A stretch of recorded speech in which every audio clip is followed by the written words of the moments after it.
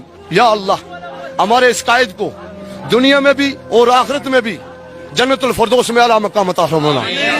ہمارے آنے والی نسلوں کو یا اللہ ایسے ہر گھر میں, ہر ماں کے پیٹ میں, ہر بہن کے پیٹ میں, ہر بچی کے پیٹ میں عمران خان پیدا عطا فرما.